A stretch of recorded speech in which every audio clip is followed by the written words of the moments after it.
اردو کے بہت بڑے شاعر تھے اور بہت ذہین انسان تھے.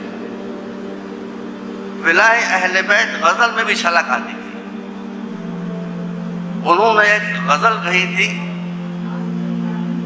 غزل وہ کہتے رہے مگر جب مقطع تک پہنچے تو ولائے اہل بیت نے اتنا جوش مارا کہ وہ اہل بیت کے بارے میں اپنے جذبات کو چھپا نہ سکے، اور انہوں نے یہ مقطع کہا: غالب ندیم دوست سے آتی ہے بو دوست، غالب ندیم دوست سے آتی ہے بو دوست، مشغول حق ہوں بندگی ابو تراب. اردو کمزور ہو گئی لوگوں کی، اس لیے آپ اس شعر کی گہرائی کو نہیں سمجھ سکے، نہ میں سمجھانا چاہتا ہوں. مشغول حق ہوں بندگی ابو تراب. غالبی کے زمانے میں بھوپال میں، جہاں اس وقت اہل بیت سے عقیدت نہ رکھنے والوں کی حکومت تھی، ایک مفتی صاحب بھی تھے. اسی لیے میں اب یہ کہتا ہوں کہ اگر آپ اسلام کو نجات دلانا چاہتے ہیں تو مفتیوں سے مکتی لے لیجیے. اب مفتیوں سے مکتی کا دور آ گیا ہے. بڑی پرابلم بن گئے ہمارے لیے مفتی. میں علماء اکرام کی بات نہیں کر رہا ہوں، وہ تمہارے سر کا تاج ہے. یہ مفتی بھوپال کے سب سے بڑے مفتی تھے. جب انہی نے یہ شعر پڑھا تو شامت آئی. غالب کو خط لکھا. اس خط میں لکھا کہ اسد اللہ خان، تم شرابی تو پہلے ہی سے تھے، جواری تو پہلے ہی سے تھے، فاسق و فاجر تو پہلے ہی سے تھے، جہنم میں جانا تو تمہارا مقدر تھا، مگر کوئی یقین سے نہیں کہہ سکتا تھا کہ تم جہنم میں جاؤ گے. اس لیے کہنے پہ ہو سکتا ہے اللہ نے معاف کر دیا ہو، لیکن یہ شعر کہہ کے اور اس کا یہ مصرع کہہ کے کہ مشغول حق ہوں بندگی ابو تراب میں تم مشرک ہو گئے. اور مشرک کے لیے نص قرآن ہے کہ مشرک کو نجات ملے گی نہیں، اس لیے اب تمہاری نجات کا کوئی سوال پیدا نہیں ہوتا. دیکھیے،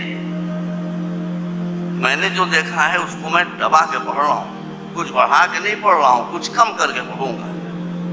کسی کی دل آزاری میں نہیں چاہتا، مگر اب میں کیا کروں، میں تو کہہ نہیں رہا ہوں، لکھا موجود ہے. اور پھر بعد میں لاہور سے ایک میگزین نکلتا تھا پہلے نقوش، اس میں جو غالب نمبر ہے اس میں بھی یہ خط موجود ہے، دوسرے لوگوں نے بتایا.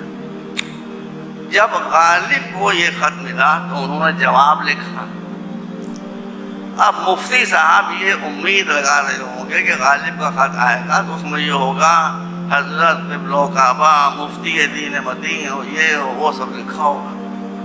وہاں سے غالب کا خط شروع ہوگا. بھئی یہ میں نے خط اپنی آنکھ سے پڑھا. غالب نے اس کا جواب یہاں سے دینا شروع کیا کہ ابے مفتی سن.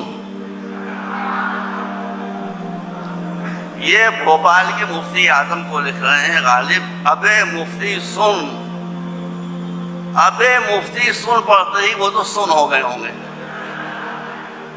غصہ ختم ہو گیا. دیکھیے، میں بہت کاٹ کے تہذیب ایک جلسے کی ہوتی ہے اس کے لحاظ سے میں قدر بیان کر رہا ہوں، ساری باتیں نہیں کر رہا ہوں. کہا کہ ابے مفتی سن. کعبہ کیا کہوں بتائیے. آگے وہ باتیں ہیں لکھی ہوئی کہ مشکل ہے اس کا بیان کرنا. میں غالب کے الفاظ نقل نہیں کر رہا ہوں، بڑے سخت ہے، اس کو دبا کے کہہ رہا ہوں، کچھ بدل کے کہہ رہا ہوں. ابے مفتی سن. ایک بہت مشہور امام ہیں، ہم بھی ان کی عزت کرتے ہیں اہل سنت کے. ان کا نام لے کر کہا کہ تو فلاں امام کے مسائل کے، عورتوں کے گندے خونوں کے حوض میں غوطے کھانے والا. سب الفاظ میں نے بدل دیے، سب الفاظ میں نے بدل دیے، ورنہ وہ نام تھے یہاں پر. عورتوں کے نجس خون کے حوضوں میں، دیکھیے ادبیت دیکھیے، عورتوں کے نجس خونوں کے حوضوں میں غوطے لگانے والا، تجھے ساقی کوثر کا مرتبہ کیا معلوم؟ نیا صاحب آپ ہی کی برادری کا ذکر ہے، غالب آپ کی برادری کا۔ تو ساقی کوثر کے مرتبے کو کیا جانے، مفتی تجھے شرک کی تعریف نہیں معلوم اور مجھے مشرک قرار دے رہا ہے۔ ابے سن جو کہا ہے مولانا عابدی صاحب، میں نے کسی عالم کی زبان سے نہیں سنا، مگر یہ شاید جو کہا صحیح کہا ہے، بالکل صحیح کہا کہ سن، مشرک وہ ہے جو اللہ کی ذات و صفات و عبادت و احکام میں کسی کو شریک قرار دے، وہ مشرک۔ جو خاتمیت محمد مصطفیٰ میں کسی کو شریک قرار دے وہ مشرک، اور جو ولایت و امامت مرتضوی میں کسی کو شریک قرار دے وہ مشرک۔ صحیح ہے، اب اس کی تفصیل جان کرتے ہیں، بالکل صحیح بات کی۔ اس کے بعد لکھا ہے کہ تو نے مجھے لکھا ہے کہ میں جہنم میں جلوں گا، تو یہ تو مجھے بھی معلوم ہے کہ جہنم میں جلوں گا، یہ تو مجھے ہی معلوم ہے کہ جہنم میں جلوں گا، لیکن تجھے یہ نہیں معلوم ہے کہ میں جہنم میں کیوں جلوں گا۔ تو سن، میں جہنم میں اس لیے جلوں گا کہ جہنم یہ غالب کے علاوہ کوئی لکھ نہیں سکتا۔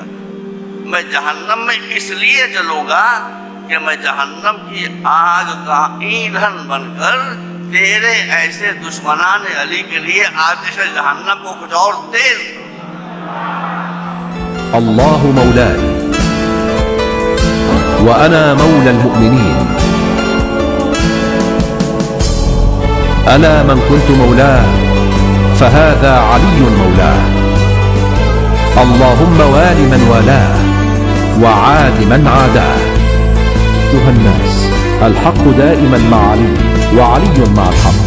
تا صورت پیوند جهان بود علی بود.